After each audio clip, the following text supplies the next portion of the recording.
오늘 한번 인사하십시다. 우리 축복의 5대 방언으로 인사할까요? 우리 금요일부터 했었죠. 같이 하십시다. 시작.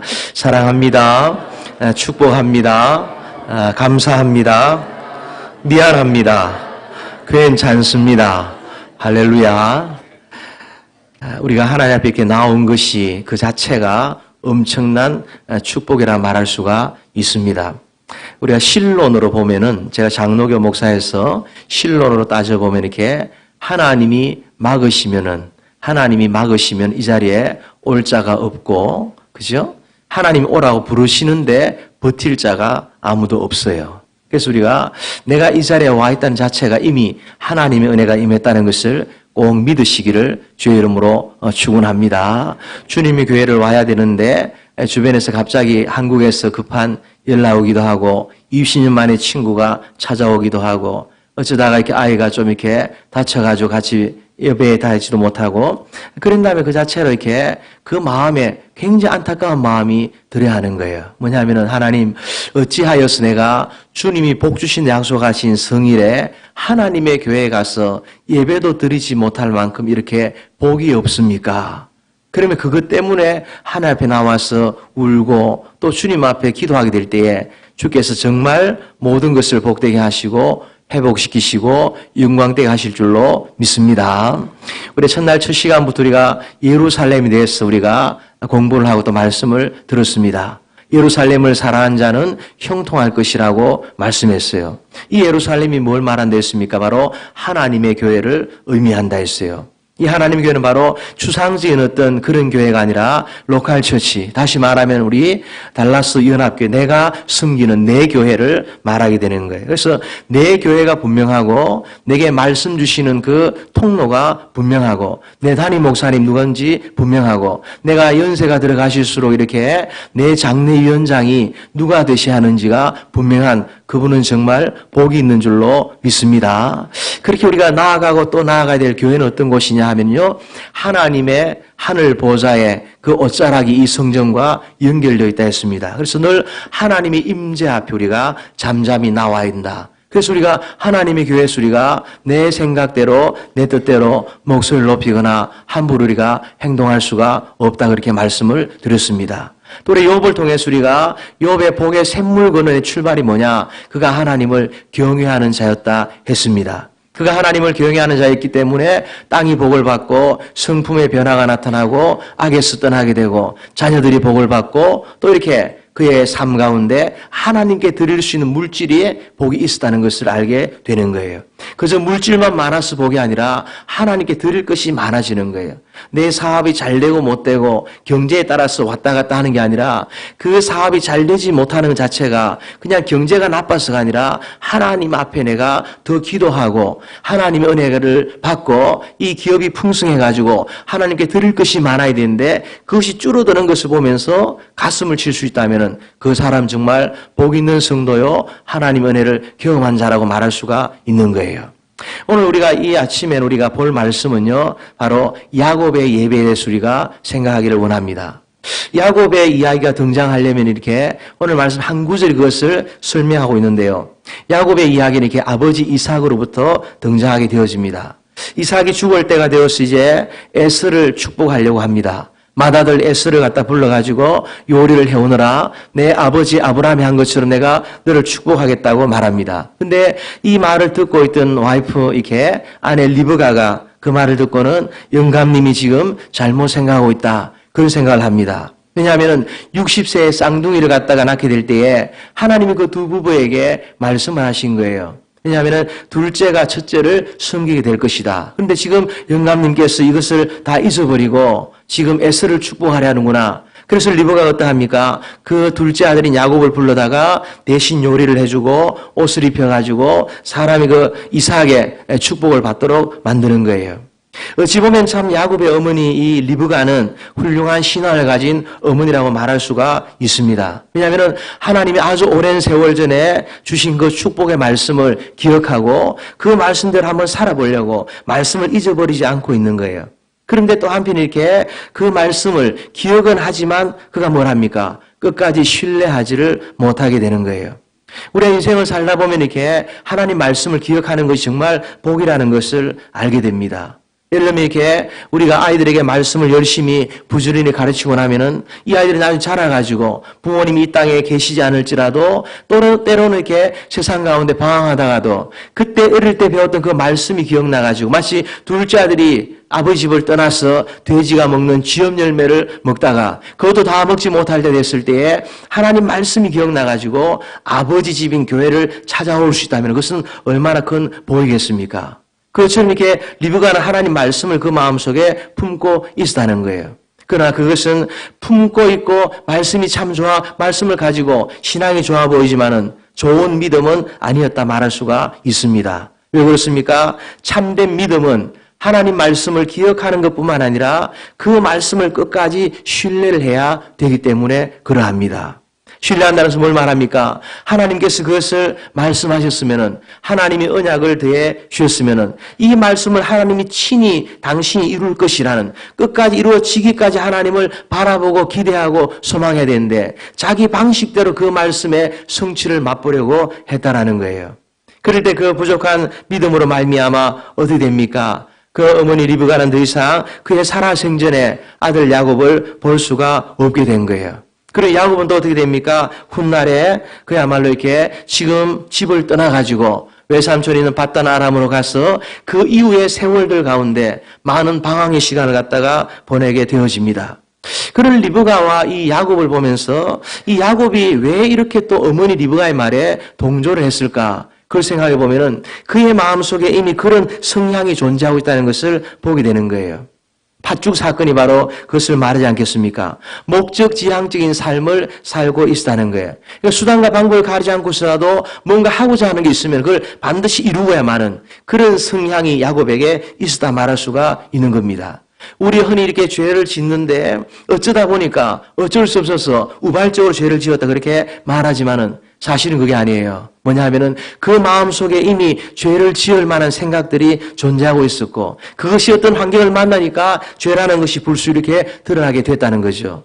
다윗이 바세바를 범하는 사건을 저지르게 됩니다. 그럴 때 어쩌다 보니까 잠을 자다가 일어나 보니까 거기에 한 여인이 목욕을 하고 있기 때문에 그러다가 어쩌다가 사건이 벌어졌다. 그게 아니에요. 이미 다윗은 통일왕국을 세워가면서 이미 처첩을 갖다가 많이 거느리는 그런 사람이 되었고 그야말로 이렇게 좀 자기 자신이 있어야 할 자리를 갖다가 놓쳐버리고 있는 지금 전쟁을 치르고 있는 중에 그는 지금 왕궁에서 낮잠을 자다가 일어나는 것을 보게 됩니다. 그런 죄의 성향들이 있다가 어떤 사건을 맞닥뜨리는 순간 이 사고가 이렇게 터져나오고 사건이 발생을 하게 된다라는 것이죠.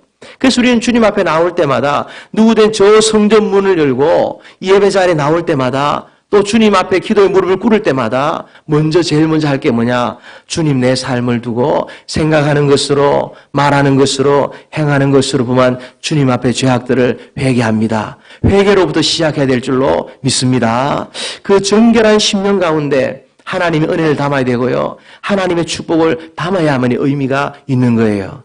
제가 계속해서 말씀드렸습니다. 아무리 좋은 요리를 가져도 개밥 그릇에 닿으면은 개밥이 되지 사람밥이 되지 않는 거예요.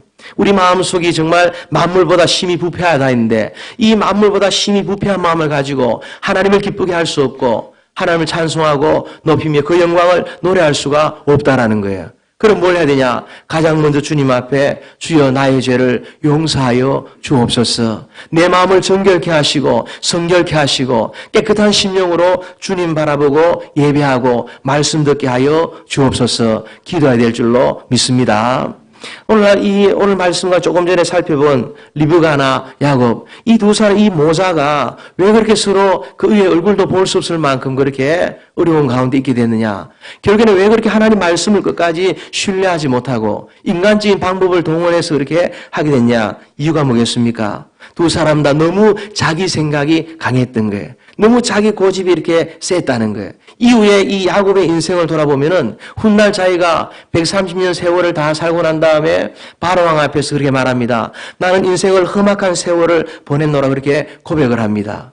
그 말 속에 뭐가 있습니까? 자기 비하가 있는 게 아니에요. 하나님의 은혜가 그 속에 있었다고 말하면서 하나님의 은혜가 아니면 살 수 없을 만큼 자기는 자기 생각이 너무 강했고 자기 고집이 너무 강했고 자기 뜻대로 사는 인생이었다고 그렇게 하나님 앞에 고백하는 것이 바로 그 말이라고 말할 수가 있는 것입니다.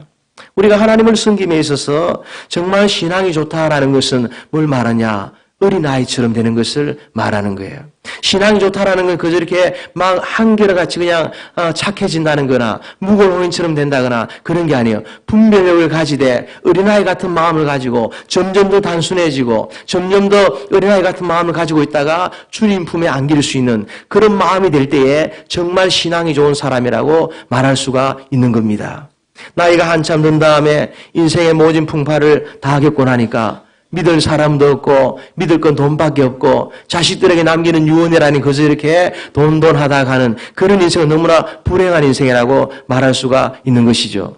우리는 뭘 해야 됩니까? 하나님 앞에서 점점 더 어린아이처럼 단순하게 살다가 마지막 순간 주님 뵙게 배울 때에 어린아이가 엄마 품에 안기듯이 주님 품에 안기는 그 복을 누리셔야 하고 자녀들에게는 하나님 믿고 잘 살고 저 영원한 천국에서 반갑게 상 받으면서 만나자 그런 은혜가 있어야 할 줄로 믿습니다.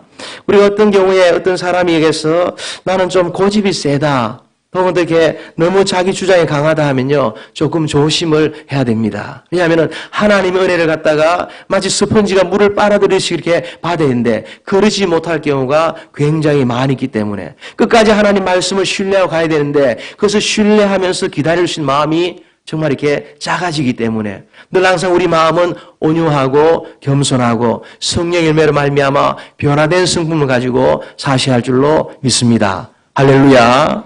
그렇게 해서 이제 야곱이 외삼촌 라반의 집으로 도망을 치게 됩니다. 그런 야곱이 풍천노숙하면서 베델이라는 곳에서 돌베하게 하고 잠을 자려고 누웠습니다. 그런 야곱을 하나님께서 찾아와 주십니다. 꿈에 만나 주십니다. 은혜라고 말할 수가 있는 것이죠. 왜 그렇습니까? 우리가 어쩌다가 꿈을 꾸는데 꿈에 교회 얼굴만, 교회 모습만 나와도 또 이렇게 목사님만 꿈에 보아도 종일 그 마음이 기쁘고 즐겁고 하나님 날 찾아오신 것처럼 마음의 감격 속에 사는 것을 보게 되는 거예요. 그런데 그렇게 하나님을 신뢰하지 못하고 자기 방법대로 하고 도망가는데 그런 야곱을 하나님이 찾아오셔서 밤에 만나주셨다는 거예요. 얼마나 마음에 감격이 있고 기쁨이 있었겠습니까? 그래서 야곱이 벌떡 잠을 깨고 일어나가지고는 자기가 여차에서 기름을 이렇게 상처가 나면 바르려고 비상용으로 가지고 있던 그 기름을 돌베개를 하고 돌에다 그냥 이렇게 돌을 세워가지고 거기다가 다 들어붓고 하나님께 약속을 하는 거예요. 하나님, 내가 평안히 돌아오게 되면은 하나님 잘 섬길 것이고 또 하나님의 11조 드릴 것이고 하나님의 성전을 세울 것입니다. 그 약속하고 서원을 하게 되는 거예요.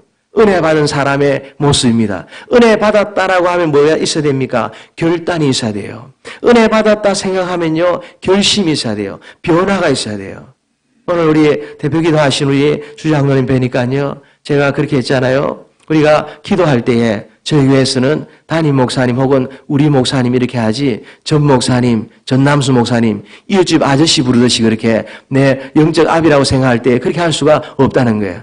오늘 기도하시는데 이렇게 우리 담임 목사님을 이렇게 하시더라고요. 할렐루야. 이게 정말 은혜 받은 사람의 모습이라 할 수가 있는 거예요.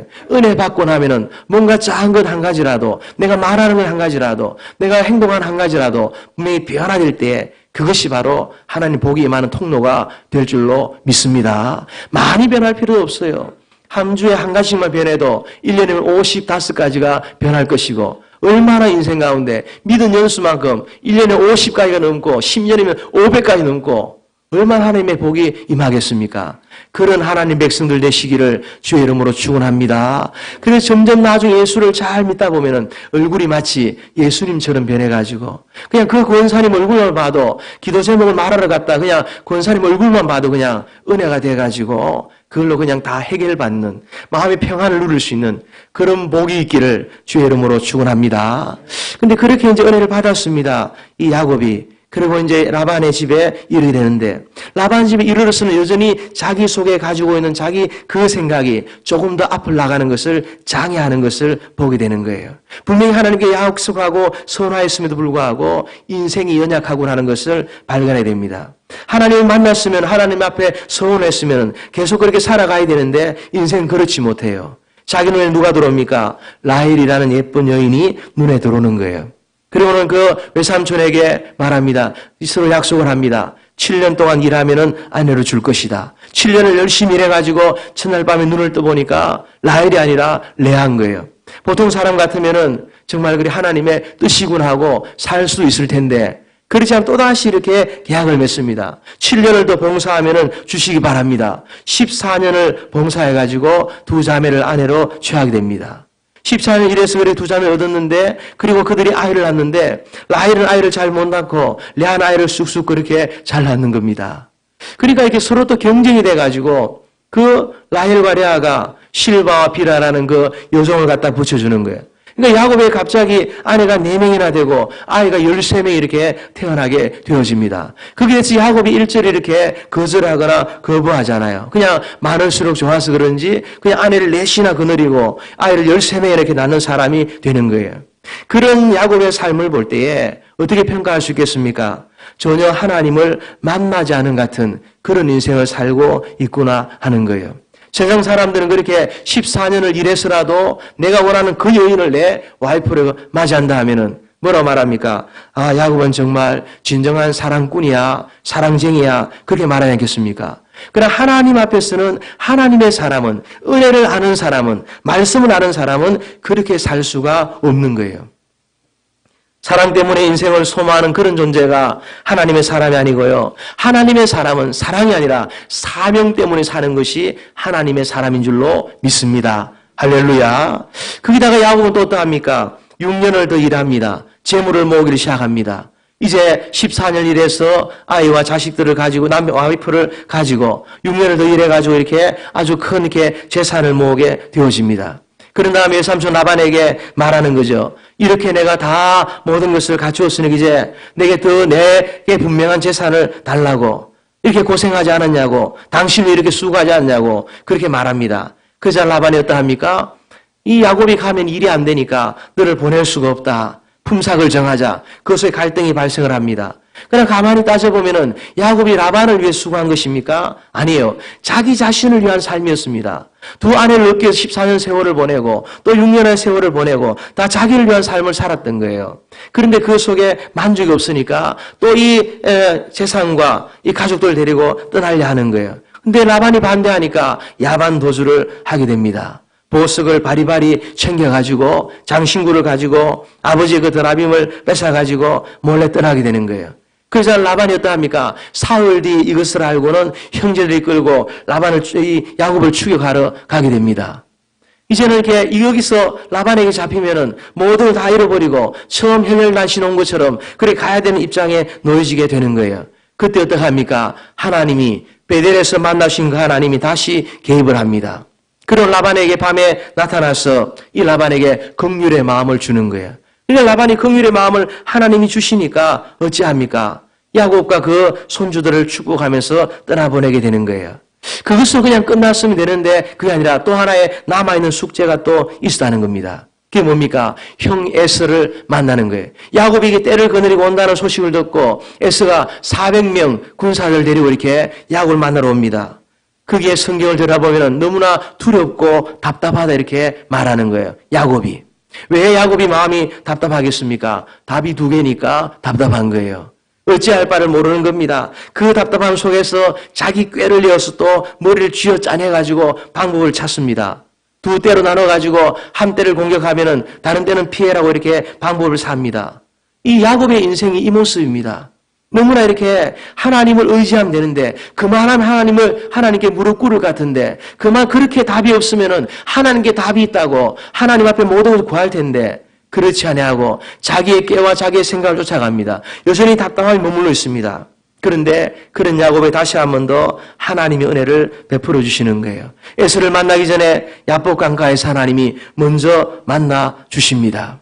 환도뼈를 쳐버립니다. 그래서 너의 힘으로 살아가던 그 인생 이제는 네 힘으로 살지 말고 나를 바라보고 내가 주는 힘으로 살아라 그렇게 하나님께서 그에게 메시지를 주시는 거예요. 그 말에 이렇게 야곱이 새롭게 태어납니다. 새로운 마음을 가지게 됩니다. 그래서 이렇게 에서를 만나게 되는데 에서에게 하나님께서 역사하니까 에서의 마음이 다시 한 번 더 긍휼한 마음이 접어들게 되고 그래서 어떡합니까? 동생을 보고 이렇게 부둥켜 안고 대성통곡을 하면서 이렇게 서로 이렇게 헤어지게 되어집니다. 헤어질 무렵에 에서가 말합니다. 나를 따라오너라. 내가 내 앞잡이가 돼가지고 내가 걔를 따라오면은 이것으로 너에게 이렇게 모든 방황의 세월이 끝나고 함께 잘 살아보자 그래 말합니다.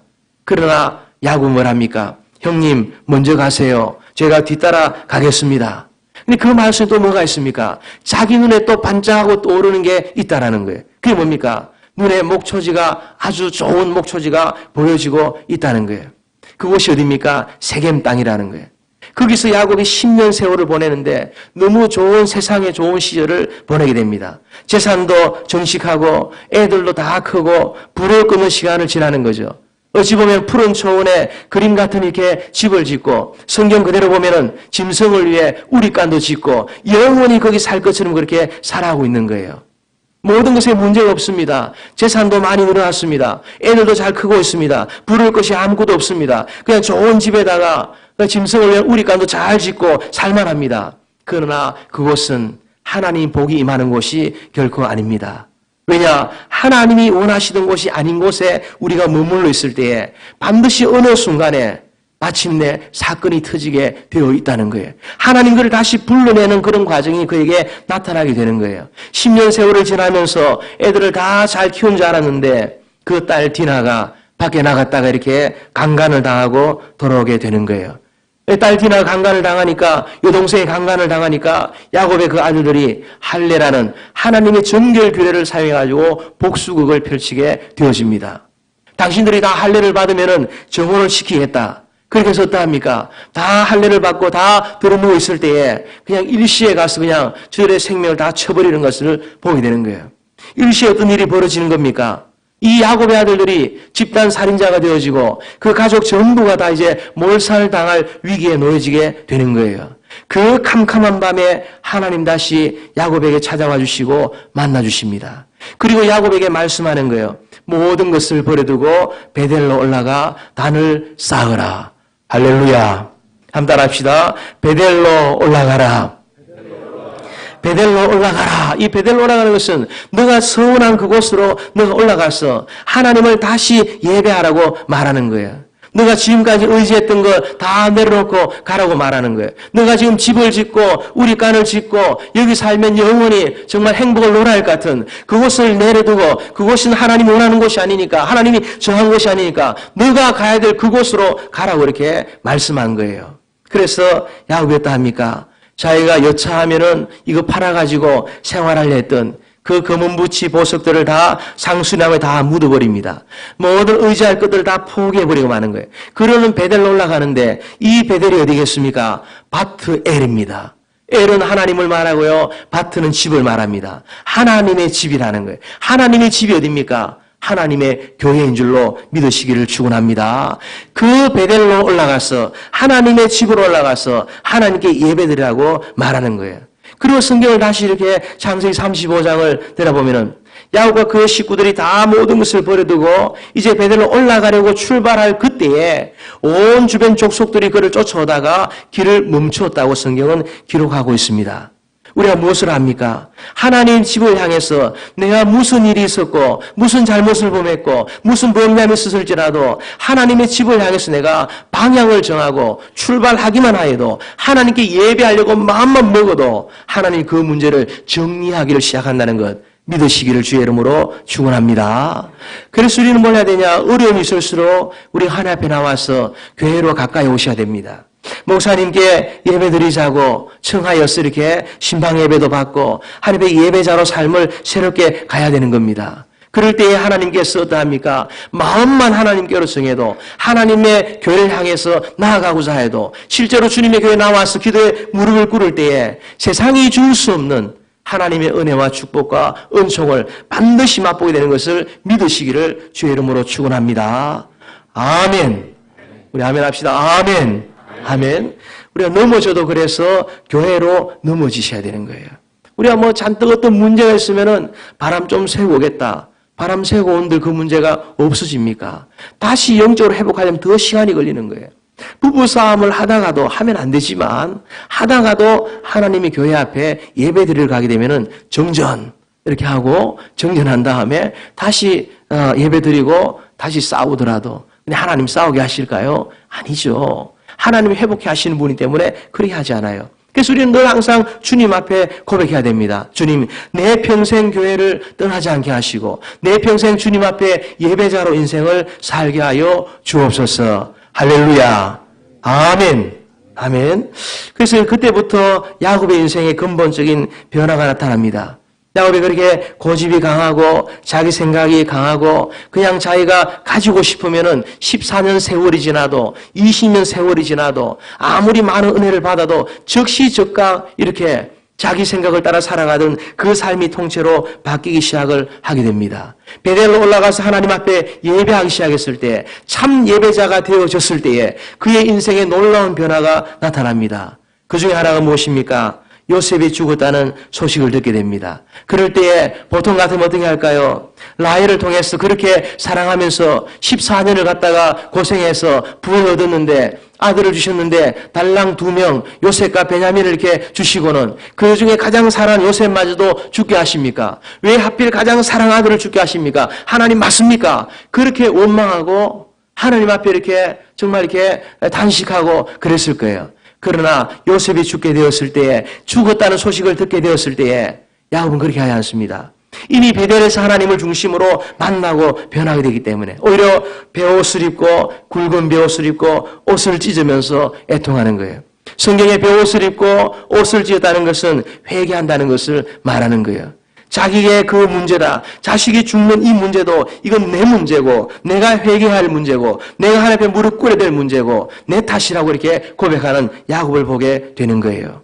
나중에 이렇게 야곱이 살던 곳에 이렇게 양식이 떨어집니다. 애굽에 자기들 보내가지고 양식을 구원하는데 시몬이 잡혀버리고 다시 이렇게 왔는데 양식이 또 떨어진 거예요. 그때 야곱이 성경에 분명히 뭐라 말하는가 하면은 야곱은 다다익선의 사람입니다. 어찌하든 많이 가지고 많이 모으고 수단과 방법을 가지지 않고 자기 뜻대로 사는 인생입니다.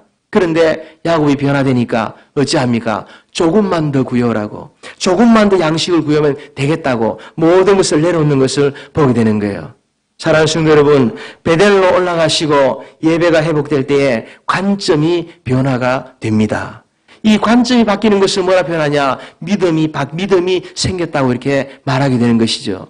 가령 예를 들어서 이렇게 가데스 바네아에서 이스라엘 백성들이 12명의 정탐꾼을 보내는데 똑같은 것을 보고 왔습니다. 똑같은 팩트를 보고 왔습니다. 그런데 10명의 정탐꾼은 이렇게 우리는 저들에 비해서 메뚜기 같다 말하는데 2명의 정탐꾼은 뭐라 말합니까? 저도 우리의 밥이라고 말하는 거예요. 똑같은 것을 보고도 왜 그렇게 말합니까? 이유는 뭘까요? 관점이 달라졌기 때문에. 관점이 달라졌다는 것은 곧 그들의 믿음이 달라졌다는 것을 말하는 거예요. 교회에서 우리가 하지 말아야 될 말들이 굉장히 많습니다. 부정적인 말, 원망하는 말, 저주하는 말, 정죄하는 말 하지 말아야 됩니다. 또 한 가지 하지 말아야 될 것은 뭐냐면은 우리 교회에 큰일 났다는 말 할 필요가 없어요.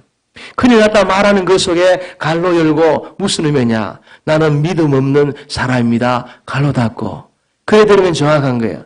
태산 같은 문제가 있어도 아무리 태산 같은 문제가 있어도 태산보다 조금 더 큰 믿음이 있으면은 그거 아무것도 아니라고 말할 수가 있는 거예요. 할렐루야. 우리가 주님 앞에 예배를 드릴 때에 하나님 말씀을 들을 때에 내 생각이 바뀝니다.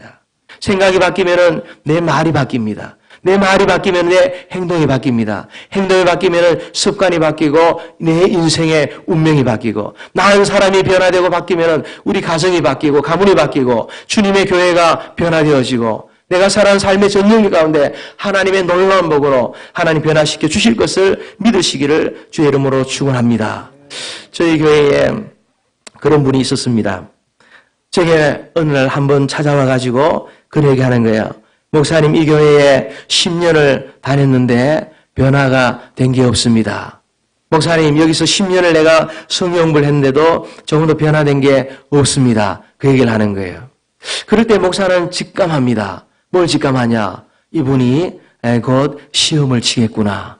그리고 조금 있으면 방학을 하겠구나. 조금 지나면 방황을 하겠구나. 그 생각이 이렇게 착 들어오는 거예요. 그럼 저는 이렇게 모든 답안을 말할 수밖에 없습니다. 아닙니다. 10년 전에 오셨을 때보다 엄청나게 변화됐습니다. 그 얘기를 합니다. 그러면서 이렇게 또 생각이 드는 거예요.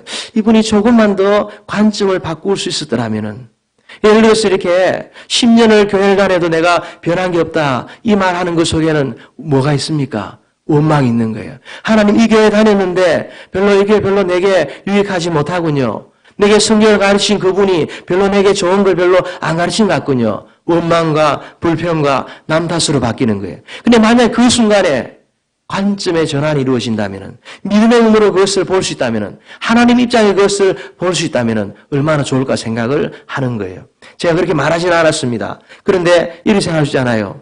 10년을 교회 다녀도 변한 게 없다 말할 게 아니라, 내가 얼마나 독하고 내가 얼마나 악했으면 10년을 교회 다녀도 변하지 않았을까. 똑같은 문제지만 그렇게 생각할 수 있다면 그 사람의 인생 가운데 원망을 말할 것도 없고 불평을 말할 것도 없고 남탓 이유도 할 것도 없고 어떻게 하겠습니까? 하나님의 교회 앞에 나와서 울었을 거예요. 하나님, 제가 얼마나 모질고 얼마나 고래 심줄같이 질긴 인생이었으면은 그렇게 교회를 다니고 그렇게 직분을 가지고 그렇게 충성한다 하였는데도 이렇게 성품이 변하지 않고 이렇게 모간하고 이렇게 변화되는 게 없습니까? 얼마나 이 좋은 열매를 맛볼 수가 없습니까? 그렇게 가슴을 치면서 통곡하는 인생이 될 때 하나님 누구를 기뻐 받으시고 축복하실까요? 너무나 분명하지 않습니까? 하나님 앞에 울며 통곡하고 자기 자신을 내려놓는 그 사람 하나님은 변화시켜 주실 줄로 믿습니다. 할렐루야. 그래서 우리가 예배가 중요한 거예요. 베델 바트엘로 올라가야 하는 겁니다. 하나님의 교회로 올라가야 하는 겁니다. 하나님께서 예배의 승리자가 되셔야 하는 겁니다. 예배에 실패할 것은 아무것도 없는 거예요. 우리가 하나님 앞에 나와서 특별히 예배 드릴 때에 하나님 말씀을 그대로 들어주셔야 됩니다. 내게 주신 하나님의 음성으로 받을 수 있어야 됩니다. 어린아이가 여기서 말씀을 전한다 할지라도 입을 열어 아멘하고 내게 주신 하나님의 음성으로 받을 때에 그 말씀이 나를 교훈하고 책망하고 야단치고 바르게 하고 의를 교육시켜가지고 나를 점점 더 변화된 좋은 인생으로 빚어가게 되는 것을 믿으시기를 주의 이름으로 축원합니다. 우리 인생을 한번 돌아보십시오. 부모의 야단이 없었다면, 부모의 책망이 없었다면 될 일이 몇 개나 있었을까? 그나마 부모님이 그렇게 야단을 치고 허통을 치고 막 죽일 듯이 몽둥이를 들고 학교를 안 가고 싶은데 가라고 하니까 그나마 학교를 다녔고 그것 때문에 뭔가 조금 알게 되고 그래서 내가 지금까지 살아온 것 아니겠습니까? 10년을, 20년을, 30년을 평생을 모태신앙 살았는데 왜 변화가 없느냐? 지금 내가 받은 은혜가 없느냐? 내가 하나님을 받은 축복이 없느냐? 그래 말할 수가 없는 거예요. 우리는 잘 모르지만은 과거에 내가 받았던 은혜가 있기 때문에 지금 내가 신앙생활을 하고 있는 겁니다. 예를 들어볼까요?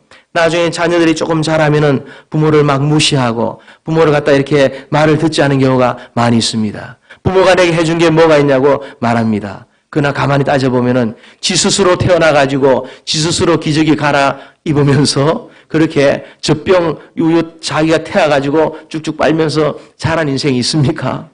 아무도 없는 거예요. 그 부모가 아무리 못나고 부족하고 때로는 이렇게 정말 배운 것이 없다 할지라도 그 부모의 그 기저귀 갈아주는 그 일을 통해서 그 모든 과정을 지나가지고 그나마 인간구실하고 사는 거예요.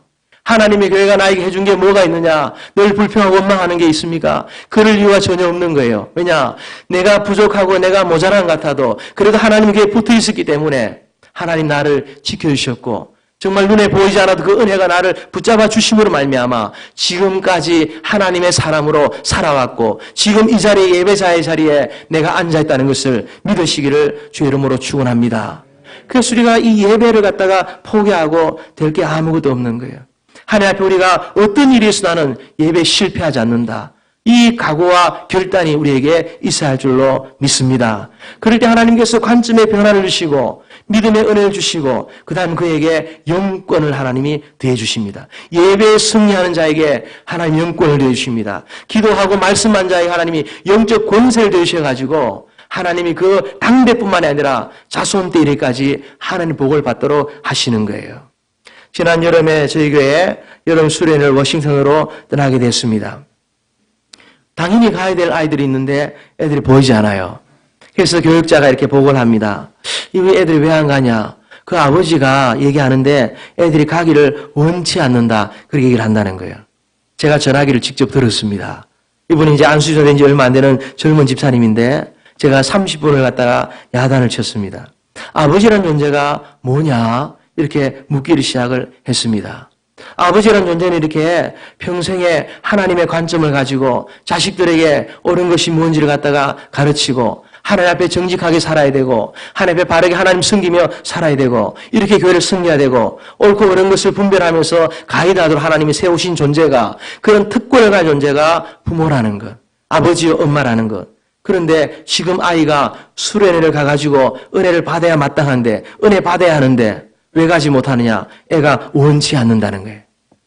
아니 원치 않는다는 것은 아이들이 쉽게 쓰는 말이죠. 애들이 이곳에서 자라다 보니까 나는 원타하지 않는다고. 그래서 그걸 갖다 같이 연결해가지고 나 안 원해요. 나 안 원해요. 나 가고 싶지 않아. 나 하고 싶지 않아요. 그렇게 말한다는 거예요.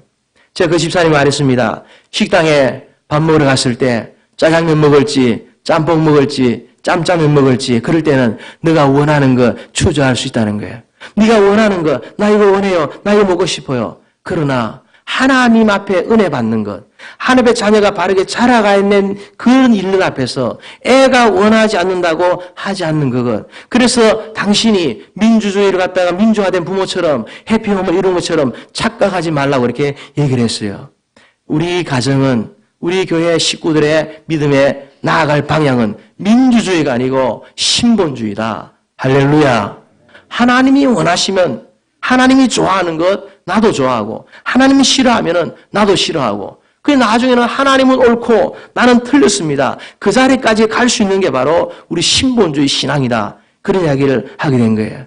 그렇게 말합니다. 왜 옷 입혀주고 밥 먹여주고 재워주고 학비 주고 하는데 왜 부모가 그것을 요구하지 못하느냐. 다 해주면서 요구하지 못하면은 앞으로 이렇게 애가 스스로 자기 스스로 삶을 경영한다 할 때 그때 가서 어떻게 할 거냐. 그걸 한 거예요. 그래서 어떻게 했을까요? 3명을 몽땅 내리고 제가 이렇게 협박을 해서 이렇게 19시에 운전해서 갔다 온 거예요. 가서 뭐 원하는지 아는 게 있어요. 쓱 끊어오니까 다 그냥 잘 놀다 이렇게 잘 은혜 받고 다 돌아온대요. 그 아이들 또 하는 말이 있었어요. 한국말로 하는 수련이기 때문에 못 알아듣기 때문에 나는 못 가겠다 그런 말하는 거예요. 그러나 여러분 못 알아들어도 장소에 가기만 하면 하나님이 알아서 은혜를 주신다는 것 믿으시길 축원합니다. 제가 경상도 말을 하고 또 빨리 말을 하고 그러다 보니까 지금 못 알아듣는 분도 많이 있을 줄 알아요. 상관없어요. 저는 우리 중고등부 아이들이 이 자리에 앉아가지고 같이 예배를 드리는데 이런 말을 2세 아이들이 듣고 앉아 있는 거예요. 예배 드릴 때 아이들이 어떠하냐 전화기를 박스에 다 모아서 제 앞에 모읍니다. 그런 아이들이 졸고 있으면 일어나라. 뒤에 가 서서 눈 뜨고 예배 드려라. 원래 갑자기 보니 저희 교회 안수 집사님 권사님 와 계신데 실제 제가 그렇게 합니다. 지난주도 그렇게 했기 때문에 그 얘기할 수가 있는 거예요. 그러면서 이렇게 제가 이렇게 그렇게 말하는 거죠. 이 알아듣는 거, 못 알아듣는 거 이게 중요하지 않다는 거예요. 그 자리에 가면 된다는 거예요. 여러분 한번 차를 가보십시오. 그러면 미국 사람들이 나와가지고 뭐라 말합니까? 제가 코리안인지 알고는 뭐라 말해요? 차사 이렇게 말합니다. 그럼 제가 그것도 그냥 안 지나가고 뒤끝이 있기 때문에 고쳐줍니다. 차 사세요. 한번 해보라고 이렇게. 그렇게 가르쳐주고 이렇게 오는 거예요. 여러분 이렇게 아이들에게 대해서 우리가 당당할 필요가 있습니다. 아이들에게 말합니다. 저는 이렇게 너 아버지가 한국 사람이고 너 엄마가 한국 사람인데 너는 왜 한국말을 못하냐고. 그렇게 얘기합니다. 그래서 저는 EM 예배가 있지만은 EM 예배당에 중고등부들 보내지 않아요. 그래서 성인 여권이 가도록 합니다. 그리고 아이들은 무조건 이 자리에 앉아서 말씀을 듣게 하는 거예요. 그럴 때 아이들 달라지는 게 뭐냐? 담임 목사님 보고 인사할 줄도 알고 제 이름도 알고 제가 성질이 안 좋다는 걸 알아서 그런지 이렇게 그 말을 갖다 시키면 이렇게 잘하고 그렇게 잘 따라오고 그렇게 해요. 잘못 보였다가는 또 이렇게 예배 시간 혼나면 집에 가 또 2차 대전을 또 해야 되니까 그래서 그런지 너무 애들 뜨면 다 일어나 해서 엄마 아빠 옆에 다 가 그럽니다. 그럼 애들 그 옆에 가서 앉아서 예배 드리면 막 죽을 것 같죠. 엄마 아빠 옆에 앉아서 예배 드리면 막 너무너무 불편한 거예요. 그럼 또 3주 뒤에는 또 해방 다시 원위치 하면 또 좋아가지고 이렇게 하고 하는데 다 훈련하기 나름이에요. 예배는 훈련입니다. 훈련되면 할 수가 있는 거예요. 우리가 미국 땅에까지 와서 신앙의 유산을 전수하지 못하면서까지 애들에게 다 뒷바라지하고 그렇게 고생하고 먹지 못하고 새벽부터 밤늦게까지 하면서 나중에 애들이 부모도 모르고 하나님도 모르고 교회도 모르고 가고 싶으면은 가고, 가기 싫으면 안 가고. 그게 무슨 신앙이 될 수가 있겠습니까? 내가 하고 싶은 걸 하고, 하기 싫으면 안 한다. 그건 불순종이지, 순종이라 말할 수가 없는 거예요. 그 아버지에게 제가 이렇게 말합니다. 왜 그렇게 말해도 안 듣는지 아느냐고. 왜 애들이 아버지가 하는 말인데도 나 원하지 않아요. 그렇게 말한지 아냐고. 영권이 없어서 그렇다고. 영권이 뭔지 아냐고. 왜 영권이 없는지 아냐고. 아버지가 예배를 허투루 드리니까, 엄마가 예배를 제대로 못 드니까, 아버지가 새벽을 깨워서 기도하러 나오지 않으니까 하나님께서 영권을 안 주시니까 애들도 다 그것을 보고 있다는 거예요. 왜 야단치지 않느냐? 안 치는 게 아니라 부모들이 못 치는 거예요. 왜냐? 야단을 쳐본들 말 안 들으니까, 관계만 자꾸 안 좋아지니까 아예 야단치기를 포기해버리는 거예요. 가르치기를 포기해버리는 거예요. 근데 더 엄밀하게 본질을 따져보면은 영권이 없으니까, 아버지 엄마의 권세가 없으니까 말하지를 못하는 거예요. 저희 교회는 남자아이들이요, 청년들이 귀걸이하고 오면은 제가 불러서 말합니다. 귀걸이를 빼든지 교회를 떠나든지 해라. 좀 심각한 말이죠. 근데 여기서는 그렇게 하면 어려울 것 같아요. 그런데 저희 교회 지역, 그 지역은 저희 교회에 이렇게 가고 싶어도 갈 만한 데가 별로 없어가지고 그런지 그 말을 그대로 들어요. 교회 올 때 미리 광고합니다. 슬리퍼 끌고 여름 되면 소대나시 입고 오면 안 된다고. 또 너무 치마가 또 짧아도 안 된다고 이렇게 막 이야기를 합니다. 그러면 또 그 가운데 또 잔소리 듣기 싫으니까 또 그래 합니다. 또 아이들이 이렇게 예배 드릴 때 다리 딱 꼬고 앉아가지고 팔짱을 끼고는 이렇게 뒤로 기대가지고 영왕 관람하듯이 그렇게 예배하면 또 혼이 나게 됩니다, 애들이. 애들을 혼내면 어른들이 서서히 이렇게 풀어지는 것을 갖다가 보게 되는 거예요. 제가 그렇게 말합니다. 정말 이렇게 갓 결혼해야 될 처녀가 시아버지 만나러 갔는데 시아버지 앞에서 다리 딱 꼬고 앉아가지고 팔짱 딱 하고 시아버지하고 인터뷰를 하겠느냐고. 만약 그렇게 하는 딸내미가 있다면은 어쩌냐? 절대로 며느리 사하면 안 된다고. 또 사위 될 사람이 이렇게 부모님을 장인어른 될 분을 처가 부모를 만나러 와가지고 오는데 청바지 찢어진 거 있고 슬레바 질질 끌고 이렇게 나타나서 다리 딸랑딸랑 막 발가락 흔들면서 앉아가지고 면접을 본다. 절대로 사위 사하면 안 된다고 말합니다. 이유가 뭘까요? 자유로운데 미국인데 아니요. 기본을 모르는 거예요. 때와 장소를 모르는 거예요. 하나님 앞에 구별된 시간에, 정한 시간, 정한 장소에 구별된 모습으로, 이것은 빌딩에 불과하고 여기 하나의 장소에 불과하지만 하나님을 예배할 때 이곳은 하나님이 임재하는 곳이기 때문에 우리 마음대로 할 수가 없는 거예요. 하물며 하나님 앞에 나오는데, 하나님의 명전에서 예배하는데, 하늘 보좌와 여기가 연결되어 있는데 여기서 어떻게 우리가 경금항동하고 함부로 우리가 내 마음대로 하나님을 섬기는 내 방식대로 하나님을 섬길 수가 있겠습니까? 그때 말합니다. 목사님 여기 미국입니다. 그렇게 말해요. 미국인 게 중요한 게 아니라 한국식이 중요한 게 아니라 우리는 천국식으로 하는데 성경대로 우리가 받은 그대로 그 말씀 그대로 우리는 한다는 거예요. 여러분 정말 주님 앞에 정성을 다해서 예배할 수 있기를 축원합니다. 예배는 어떻게 됩니까? 하나님 사랑하는 마음으로 예배하는 거예요. 사랑하는 것은 뭡니까? 시간 때우기가 아니에요. 사랑하면 뭘 합니까? 내 간땡이를 떼어줘도 아깝지가 않은 거예요. 간이라도 떼어줘도 아깝지 않은 게 사랑하는 거라면 내가 하나님을 사랑함으로 예배한다고 할 때 우리가 뭐가 정성을 들이지 못할 이유가 뭐가 있겠어요? 부모의 예배가 분명해야지 영권이 생깁니다. 아이들은 너무 잘 압니다. 엄마 아빠가 어떻게 예배하는지, 엄마 아빠가 어떻게 기도하는지, 우리 엄마가 정말 원하는 게 뭔지, 신앙인지 예배인지, 세상에서 출세하는 것인지, 예수 잘못 믿어도 돈이면 다 된다고 생각하는 그런 인생관을 가지고 엄마 아빠가 살아가는지, 자녀들은요 귀신같이 용하게 다 알아차립니다. 왜 그럴까요? 생존해야 되니까. 엄마가 원하는 게 뭔지 아니까, 아빠가 뭔지 아니까 거기에 대해서 즉각 반응하는 게 이 자식놈들이에요.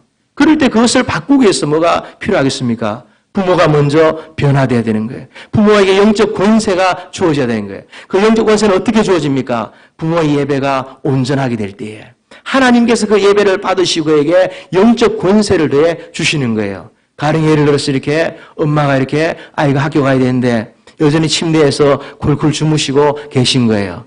막 주무시는데 막 풍선이 막 만들어 날아가기도 하고 애가 아침밥을 달라고 하니까 저기 시리얼 냉장고에 꺼내가 우유 부어서 먹고 마시고, 그러다 애가 이제 학교 가야 된다고 하니까 그제서야 막 저바람으로 그냥 눈곱도 안 떼고 머리 이렇게 뻥쪄가지고 이렇게 차를 몰고 이렇게 학교를 가는 거예요. 그러고 난 다음에 그렇게 이제 가는 그런 엄마와, 그러다가 보면 이렇게 뭐 교통사고 나도 내리지를 못하죠. 잠옷바람으로 어떻게 내리겠습니까? 네?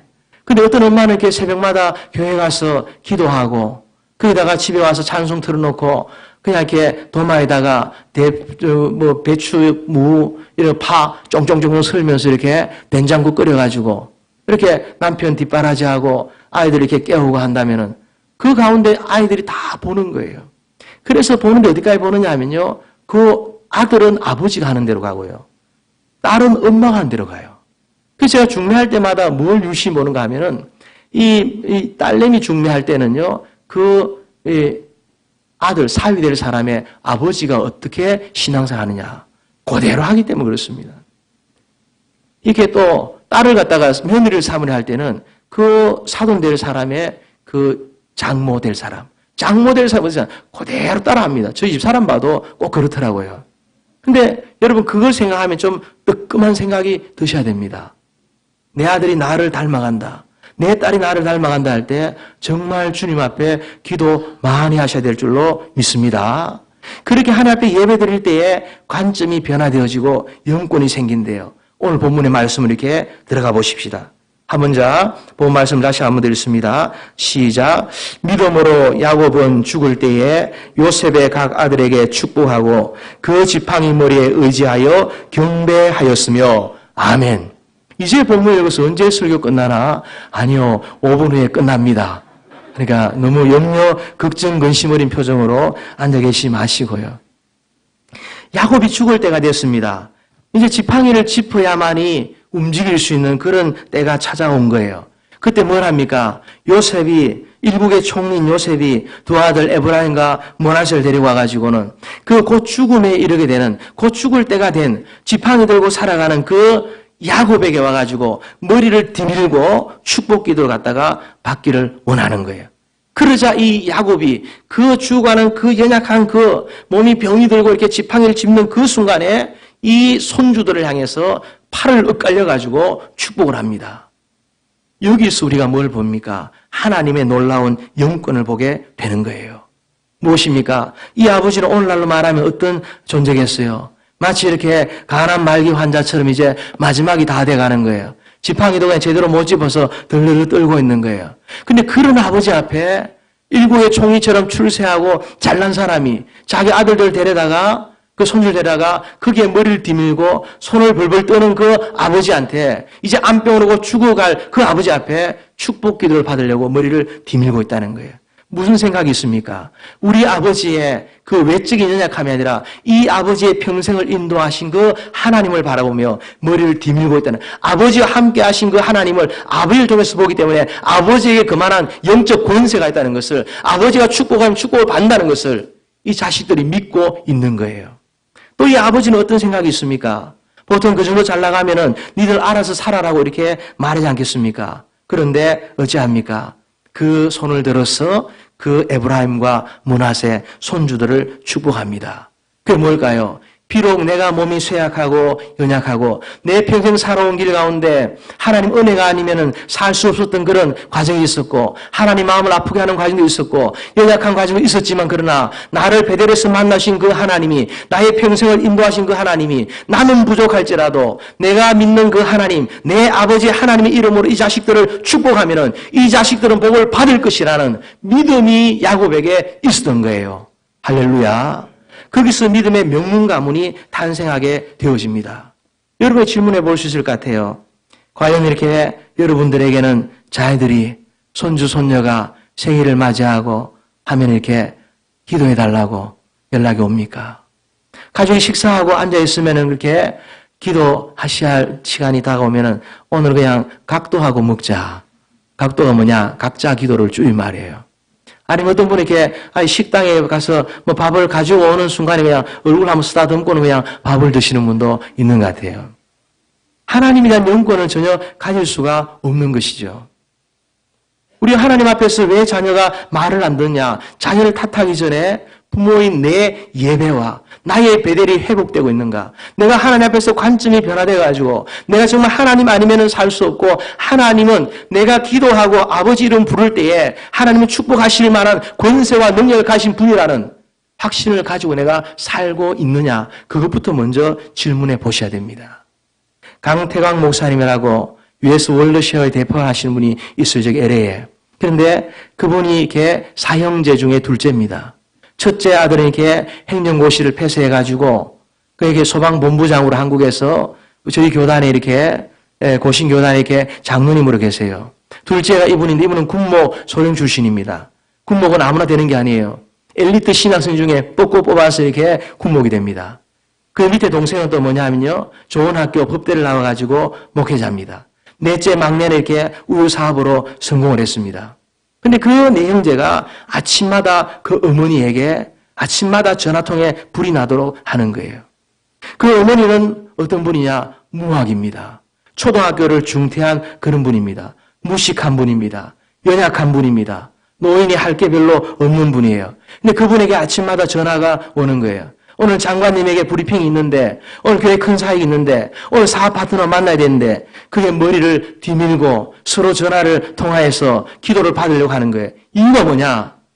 국민학교를 중퇴했고, 무학이고 무식하지만 그 어머니가 기도 없이는 살 수 없고, 예배 없이는 살 수 없고, 교회에서 늘 사니까 어머니에게 전화가 안 되면은, 목사님에게 전화하면은 어머니가 받으시는 거예요.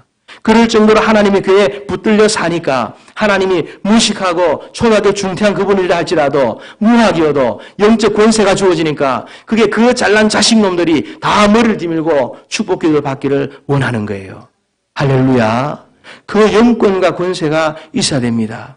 야곱이 바로왕 앞에 섰습니다. 그럴 때 자기 인생을 말합니다. 130년 세월을 지나왔는데 험악한 세월을 지났다고 말합니다.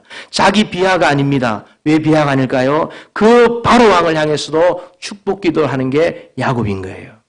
그 바로 누굽니까? 세계 초인류 강대국의 왕입니다. 지금 대통령과 비교할 수 없는 최강대국의 왕이에요. 그런 왕을 향해서도 손을 들어 축복기도를 하는 겁니다. 그는 어떻습니까? 노예 민족에 그 아들이 출세했다 하더라도 여기 먹고 살기 위해서 피난온 이민자에 불과합니다. 그런 이민자에 불과하고 바로 왕을 향해서 축복기도 하는 것을 보십시오. 그의 마음속에 뭐가 있을까요? 당신 바로 왕이라 할지라도 하나님 축복하지 아니하시면은 하나님이 치워버리시면 그날로 끝이라는 것을 알기 때문에 그 믿음을 가지고 있기 때문에 자식이 거기서 총리 노릇을 하고 있기 때문에 아무것도 타협할 것도 없고 눈치 볼 것도 없고 그를 향해서 담대하게 이렇게 축복기도를 하고 있다는 거예요. 영권 있는 것을 말합니다.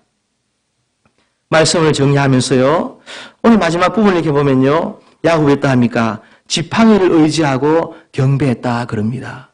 사랑하는 성도 여러분, 50년 이 달라스 연합교회 역사라는 것은요. 너무너무 귀하고 복된 것입니다. 50년도 얼마나 많은 기도의 눈물이 뿌려졌고 기도의 씨앗이 뿌려졌을까요? 정말 깊이 뿌리가 내려졌을 겁니다. 이제 목사님과 또 사역자들 제가 만나 뵈니까요. 정말 싱싱하고 정말 건강하고 강건하고 영적으로 깨어있는 분들이에요. 이 깊은 뿌리 가운데 줄기 가지를 든든히 하면요. 하나님이 축복의 열매를 담아주실 줄로 부흥의 열매를 담아주실 줄로 믿습니다. 뿌리가 깊은데 줄기 가지가 튼튼하지 않으면 또 뿌리가 없으면 아무리 좋은 축복을 담아주어도 아무리 좋은 것을 갖다 붙여두어도 그냥 가지가 꺾여버려요. 여러분이 같이 함께 기도로 협력하고 함께 일을 동역하지 않으면 이 아무리 좋은 일도 감당할 수가 없는 거예요. 이곳이 이 달라스 지역의 모체교회입니다. 어머니 교회입니다. 그 자긍심을 가지십시오. 어제 저녁에 말씀 전할 때에 어딜 가도 종갓집에 가서 밥을 먹는다 그랬어요. 시골에 가서 인사를 다 밥 먹으러 오라 해도 마지막 가는 곳은 종갓집이에요.